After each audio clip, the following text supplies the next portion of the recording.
Welcome to more Anji seven. మనది YouTube study channel. మన ఛానల్లో కాంపిటేటివ్కి సంబంధించిన అన్ని టాపిక్లు ఉంటాయి. మన వీడియోస్ మన మోర్ అంజీ సెవెన్ అని యూట్యూబ్లో కొడితే మీకు రావడం జరుగుతుంది. మన కాంపిటేటివ్లో విజయం సాధించాలంటే మన మెలకువలు కూడా మీకు పనిచేస్తాయని ఆశిస్తున్నాను. Thank you. మనం ఇప్పుడు చెప్పుకోబోయే టాపిక్ వచ్చేసి పాలీ హౌస్. కూరగాయలు పండించడానికి పాలీ హౌస్ను ఏర్పాటు చేయడం జరుగుతుంది. అధిక విలువ కలిగిన ఉద్యానవనాల పంటలను అభివృద్ధి చేయడానికి, పూల పంటల కూరగాయలకు నిరంతరం ఉత్పత్తి చేయడానికి. మీరు పాలీ హౌస్ అంటే ఏం లేదు, మీరు ఎప్పుడైనా వెళ్తుంటే గ్రీన్ కవర్ షెడ్ వేసి ఉంటుంది, అందులో ఉద్యానవన పంటలు పెంచడం జరుగుతుంది, మీరు గమనించవచ్చు.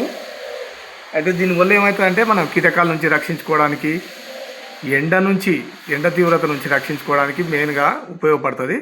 తెలంగాణ రాష్ట్రంలో 2014-15లో 1000 ఎకరాల టార్గెట్ పెట్టుకున్నారు. అది రీచ్ కావడం జరిగింది. అలాగే యూవి విస్తరణతో జరిగే పాలిఎథిలిన్ కప్పిన జిఐ పైపులతో నిర్మాణాలు చేస్తారంటే అది నిర్మాణం అనేది ఎట్లుంటుంది అనేది తెలుసుకోవచ్చు. లక్ష్యం వచ్చేది ప్రామాణిక విస్తీర్ణతను పెంచడం. అంటే అగ్రికల్చర్లో ఉన్న మెలకువలను తెలుసుకొని ఉద్యానవన పంటలకి సంబంధించినవి తెలుసుకోవడానికి దీని ఉద్దేశం.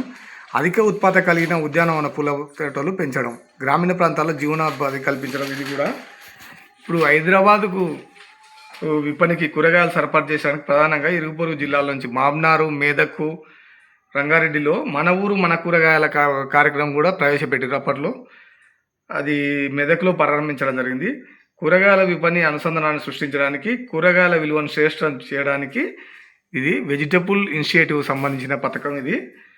అయితే vegetable initiative for urban cluster అనే పథకం ఉంది.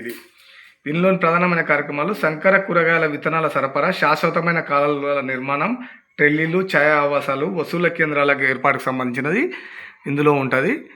కాబట్టి ఇది పాలీ హౌస్ గురించి తెలుసుకుందాం. ఇది మన కాంపిటేటివ్ స్పిరిట్లే కాకుండా మన అగ్రికల్చర్లో కూడా మీకు ఉపయోగపడే టాపిక్.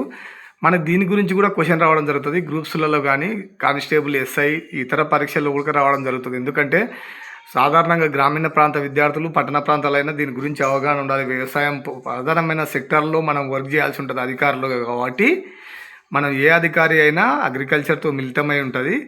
కాబట్టి మనకు ఈ విషయాలన్నీ తెలియాలనే విషయం మీద మన క్వశ్చన్ రావడం జరుగుతుంటుంది. కాబట్టి మన channel more Anji seven YouTube study channel, దీన్ని సబ్స్క్రైబ్ చేసుకుంటారని ఆశిస్తున్నాను. Thank you friends.